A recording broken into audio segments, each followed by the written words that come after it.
Help support the show by joining the Patreon or becoming a YouTube member. Also, hit that like button and subscribe if you want more Browns-focused content.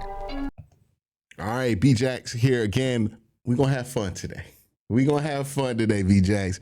B-Jax, by the way, if they are familiar with you, even though it's your third time popping up on the channel this week, let them know where you're from. Let them know what you do, man.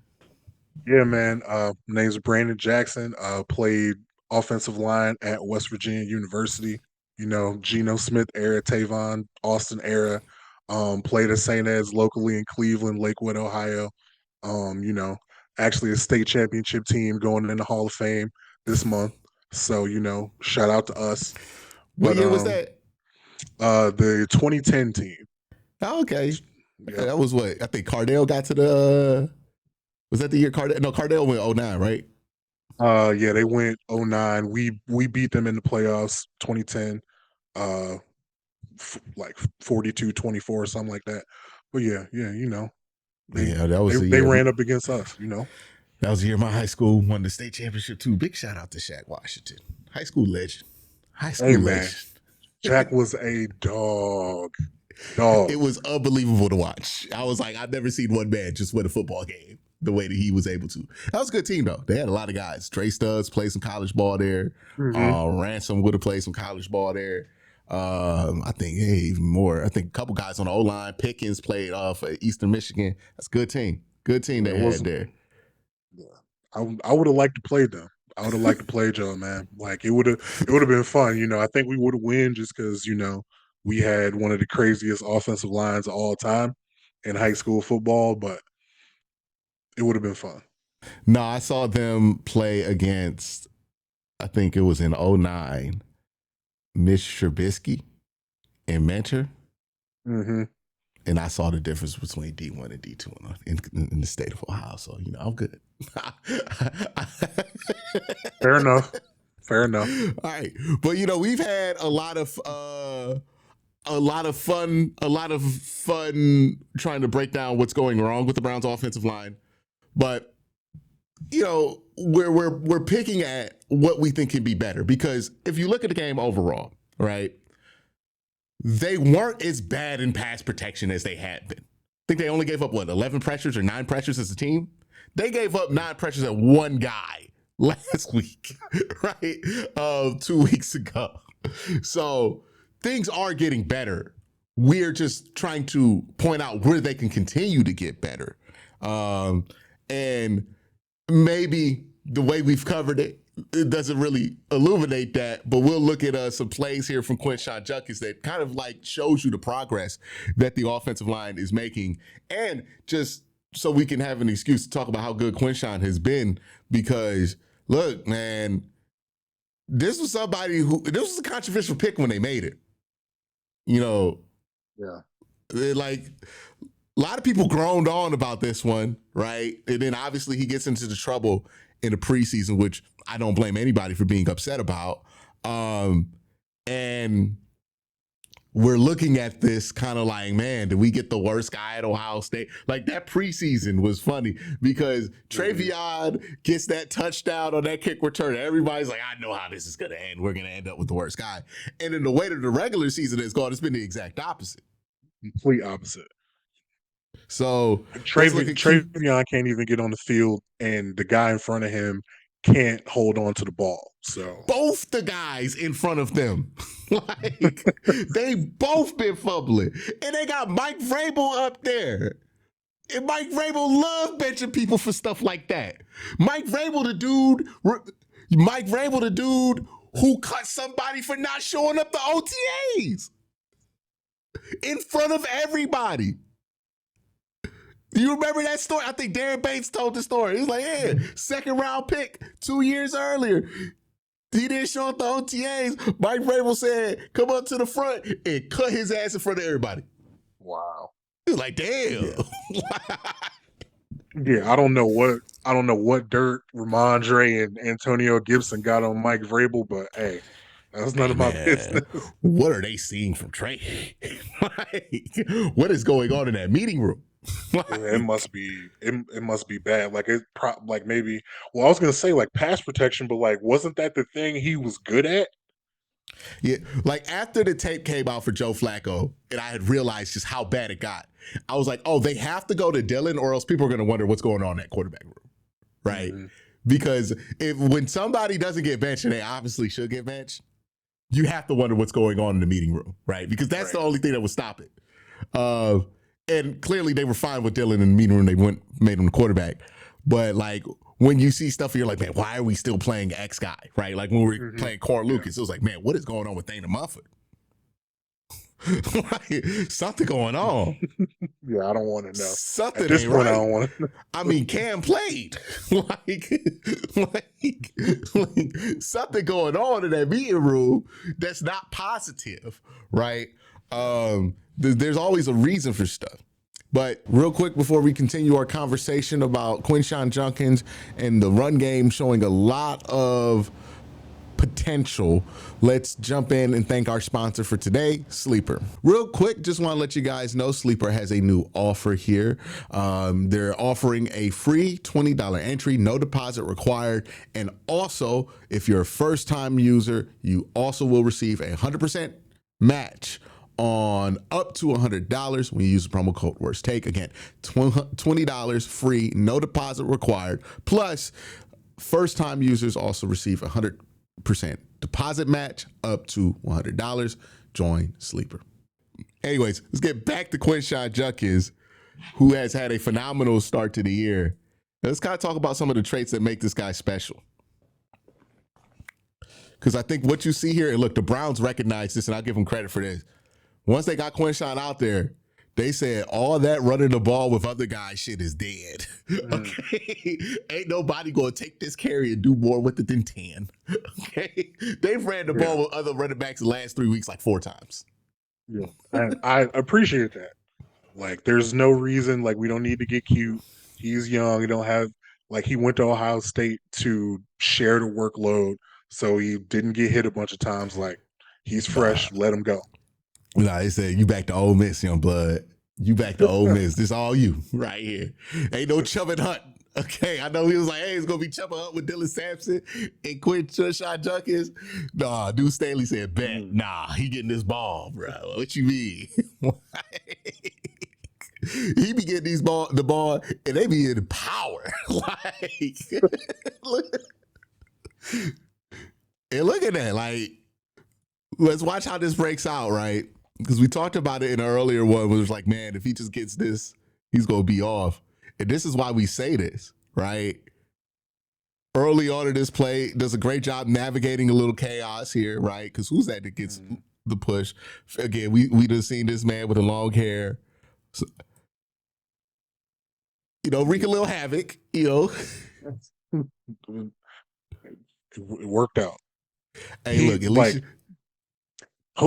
Postage got beat so bad that it was bad for the defense. Like, he's so far away. He get pushed so far to the side that it actually works out.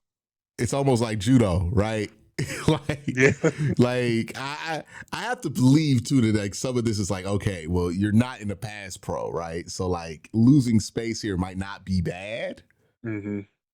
But it's like, you don't want to get beat a medium amount, right? You want to either win or just get beat all the way through. So just try to, because like I think he controls him on his way down a little bit there, right? You see how like he gets a little tug. Yeah. So I think he kind of recognized he was losing and tried to just keep his momentum going downhill, which, hey, if you're going to lose like that. Fine with me, right? Just make sure he can't make a play back there, which is good. So not good on the initial approach there, but you end up with a result that's really fine here. And just, goodness. The way he can just cut space and cover up space here, like, look at this. Boom, gone. It's like, incredible. It's crazy. Like, for everybody that watched the previous video, coming back to this one, like, this is what we're talking about. When you get 10 in the hole with that safety, you're not going to make that play. He's not getting tackled because he can do things like this. Yeah. I mean, he's so big, right, that if you're 26, you're worried about making that hit. And then he also has that cut, right? Like the ability to cut and accelerate really quickly, get to his top speed. And he's faster than you would think, man. I mean, he's 220 pounds out there. And I think he has room to get even bigger. And look how he just absorbs that contact. By the way, this dude's a maniac. Yeah, you watch him during the game after the plays. I was watching Quinshon during the game after these plays. I'm like, this guy's a madman. Like, he's an insane. He ran the ball once, got 10 yards, and then sprinted 5 yards to a linebacker that he identified during the play, talked a little shit, and said, what? Okay? This dude's insane. Like, you got to be a nutcase to play running back like this. Like, if you're going to get hit like this, like, continually, you got to be crazy. No, the Kareem Hunt school of crazy, right? Like, no doubt about it. But yeah, I mean, it's a very different flavor of running back than Nick Chubb, where Nick Chubb wasn't going to celebrate, wasn't going to get anybody's face, was going to be respectful, was going to give you hell. No, he going to give you hell and give you some shit about it. Look at it, cut, rounded. Let you know. Oh yeah, I'm running away, and then you can get me to the ground. I'm dancing now, dog. Like, yeah, spin it. First down. That's my type of carrying on, man. I love him at running back. That's the kind of shit make your offense like, yeah, let's go. Like, start running down the field extra fast. Have you ever got too excited after a big play, sprinted downfield, and then kind of regretted it because now you gassed? Oh yeah. Definitely. Like you got to pick and choose. You got to know. Like, this has to score, or I've used way too much energy right now. But you put the one up in the air. Oh shit, we at the one.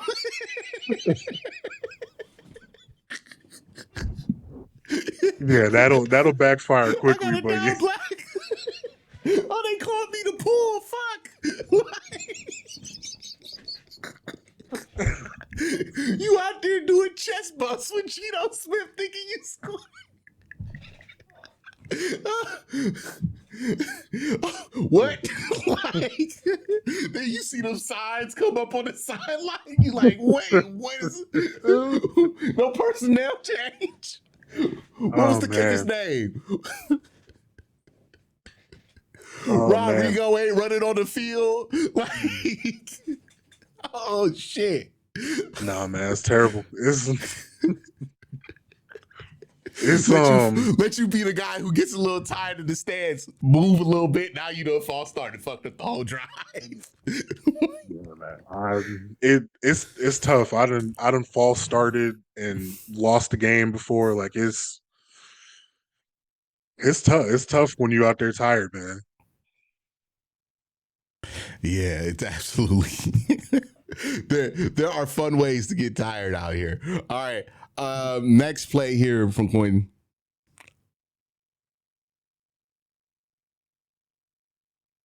Oh no, this ain't Quinton. This is Malachi Corley.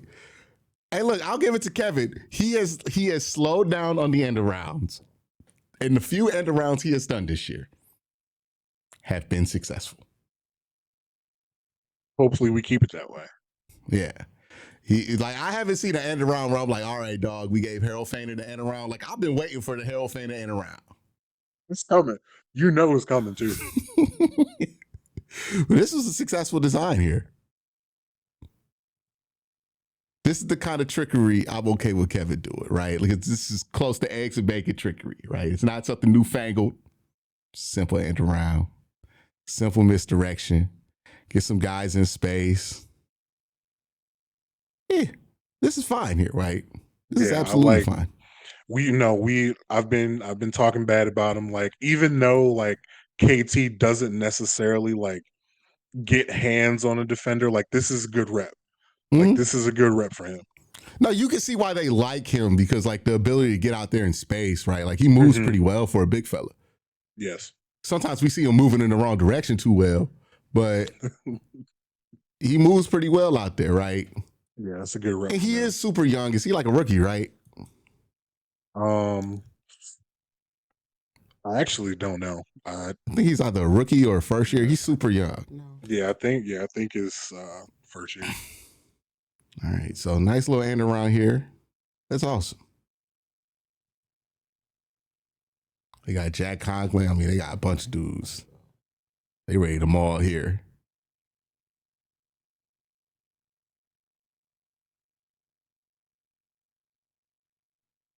And he's just strong and fast. Like, good job here identifying, right?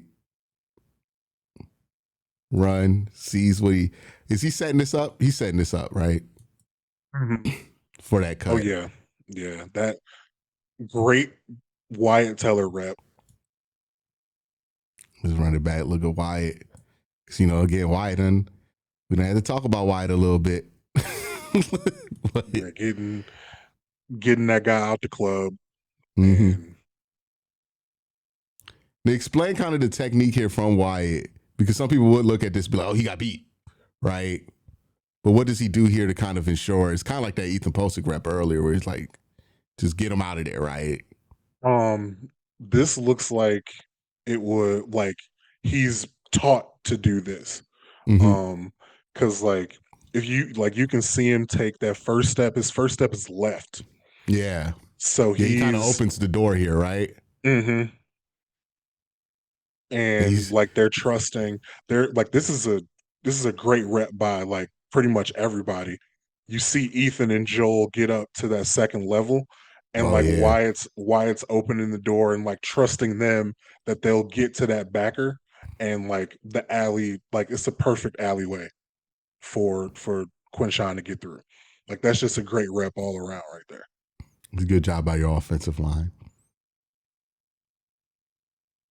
Good job by Jerry Jeudy too. See 3 out there blocking. Oh yeah. Nice job there overall.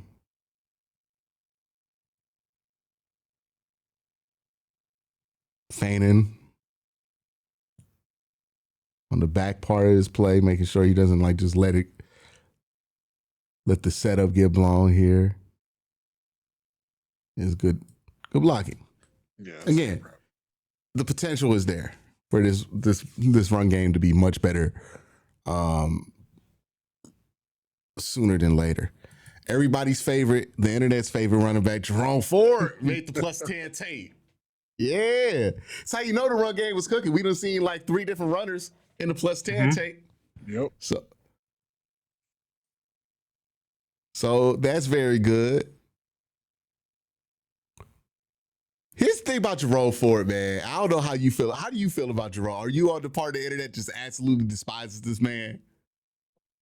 No, I've never never had like a great feeling or a bad feeling. Just like, okay, Jerome Ford, he's the guy we took to back up Chubbs. Okay, Chubb's hurt, he's the guy.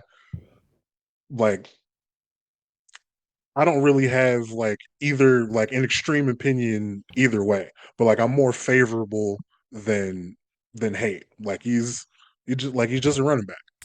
Jerome Ford is kind of like Jerome Ford kind of like Tobias Harris to me. Because you expect Jerome Ford to do superstar stuff or like starting running, like bell cow running back stuff, you're going to be very disappointed. You're going to be annoyed. Yeah. But if you just put Jerome Ford on a good team and he has to play a role, Jerome Ford going to get something done for you, right? Like, he's a role player as a running back. And what he's really good at is he finds it, he shoots through it, he's fast as hell. Right. Yep. This is another example of that, right? Oh, saw it, I'm out. Right. And he does not break tackles if he does not have that momentum, right? But once he gets downhill a little bit, look, he breaks a couple arm tackles, he becomes a lot more difficult to take down. But the issue is if you have him running out there and he's starting to do his Le'Veon Bell impression, he starts cutting up, trying to fight, he ain't gonna do that shit for you. Right? Yeah, it's not gonna go well. Jerome Ford, you gotta run You ain't running too much zone, but you run a gap scheme with Jerome, right? You just like, all right, man, we're pulling towards this gap. This is where we're going. We are mauling this gap. Just run to it.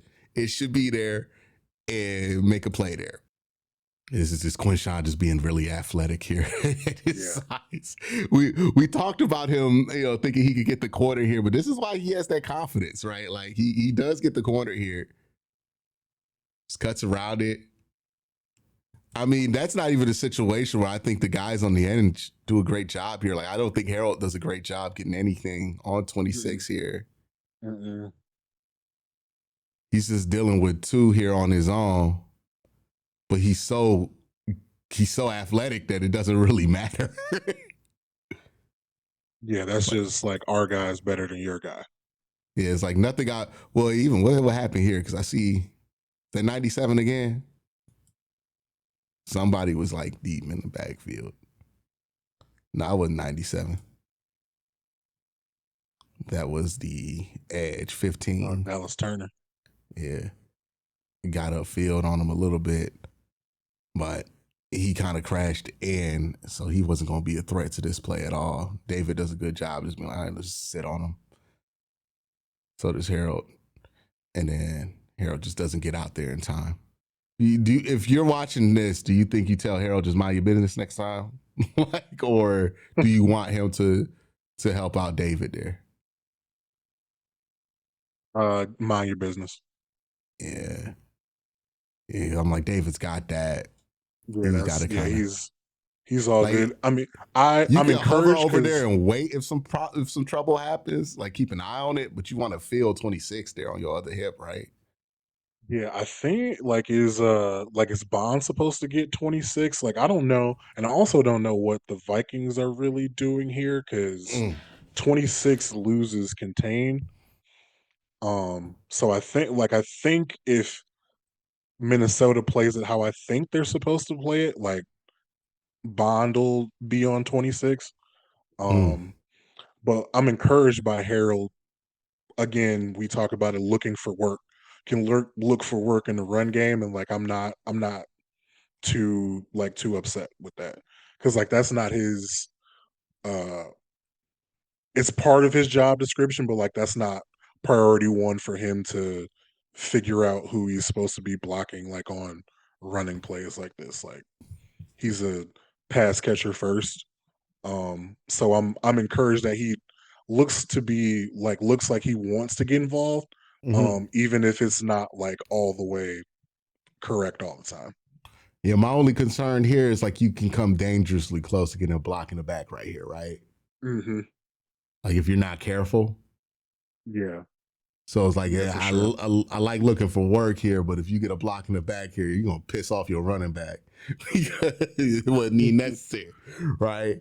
Yep. So I think there's an element here of like look for it, but also don't engage if you see the back of his jersey. Yeah, because you get dangerously close here to getting that call, and then you're late to 26, so you almost get him in the back there too. Yeah. So, like the energy, execution just needs to be more thought out. Mm-hmm. And once you're late. Like, you're not about to sprint in front of him, turn around and block him. Like, like there's nothing you can really do there. So you just gotta let him run. I think Lamar is like one of the most famous examples of this, where Lamar will just tell his offensive lineman, "You lost." Just like stop trying to help. Okay. I got this at this point. I think it was like a Monday Night Football game where they got a holding call downfield. He's like, why the fuck did you do that? Like, he spiked the ball in the ground, took his helmet off. Just I think in general, you just gotta trust your personnel there, right? Like, it's like, okay. Who's there? David's there. All right, David's got that. And you got to, like, This looks like it was designed to bounce out, right? Yes. So Yeah. yeah, you just want them to be like, all right, well, blocking that guy is not going to do you any good here. Like, he's already running past it. I mean, like, even if that guy was running free, he has no chance of getting a Quinshon. Like, I think he thought that the quarterback was going to keep this on a rollout, right? It's a good fake by Dylan. Mm-hmm. I Dylan think does a good job. honestly, I think like Isaiah might be doing what you want Harold to do, and like seeing like, oh, I see the back of 26, so I'm actually not going to touch him there, and then just hope Quinshon will get past him, which he does. Yeah. Nope. Okay. Just go run. And then he does a good job looking behind him. You see how he's like, I'm going to look behind him and just get in the way. Right? Yep. That's the best you could do. Yeah, I'm okay with that rep from 16. That's the best you could do there. Because also, look, he ain't turning around blocking shit. Not with momentum. He's not big enough to do it. So that's a good rep there. You slow him down, you change his angle, which is all your running back really needs here. And then 2 is always going to be his responsibility. Right. And Quinshon tries to like just try to stiff arm him, run through him. He just runs out of space there to stay up. And well, yeah, just talking crazy shit. Cash money, what they call it, cash money shit. Yeah, he be talking cash money. He's a fucking maniac. Number 10. But yeah, that's the run game improving. Again, 5 plus 10-yard runs, pretty good against a Brian Flores defense. And yeah, I think maybe part of me needs to be a little bit more lenient on the offensive line this week. I was pretty hard on them. But like, it is a Brian Flores defense. It is a unique challenge, but part of me is like, you play Mike Tomlin next week, so ain't no real room for that, right?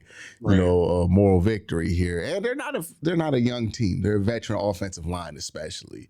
So, you know, there's some things that you do get annoyed at that he keep popping up. But it's not an all bad picture here. I think things are improving on the offensive line. The question is, will they improve to the point to where they get some damn wins? Okay? Because if you don't get wins soon, it ain't going to keep improving, right? The morale ain't going to be there. The fight ain't going to be there, right? You know, you only do so much motivating when you're 1-8. So that's the real question. There's some improvement happening. You know, it's been getting better every week in the run game for the Browns, right? Week 1, it was atrocious. Week 2, it was egregious. Week 3, it was getting better. Week 4, it was decent. Week 5, we was good. We was good. Not good enough to win the game, unfortunately. Fourth quarter came. They shut down the run game, right? Notice none of these explosive runs were in the fourth quarter. You know, so still got another step to make. Now you're going to Pittsburgh. We all know how that game goes. So, you know, like, are we going to make the step here to finally get it to the point to where we winning games? Because my comment section always has the guys like, oh, it don't matter. We getting better. We ain't winning, right? Like, and there's some truth to that. There's some truth to that, right? So that's the big question. Will it get there to start winning games? Only time will tell on that one. But what we can say is, oh my goodness. Had just jumped on the soundboard. But all we can say right now is that there is some improvement happening. Quinshon is looking like a legitimate difference maker at the position. And, you know, there is hope that can get better. But B-Jax, before we let you go, man, let people know where to find you. I know you got a YouTube channel. I just saw that the other day. Yeah, man. I'm on YouTube at bjack70. I'm dropping content every Tuesday and Friday. Brandon's bets on Fridays, man. I'm 60% against the spread so far through 5 weeks of the NFL. So you want to make some money, come tap in with your boy. I appreciate it. But yeah, make sure y'all use Sleeper. at bjack70 on YouTube, on Twitter, or X. I'm not calling it X, but on Twitter, Instagram, TikTok, everywhere. So. All right. Well, thank you, B-Jax, for joining the show, talking some ball with us, helping us out, kind of looking at the offensive line, getting extra eyes on it. Really do appreciate getting the extra insight from you. Make sure you guys go check him out.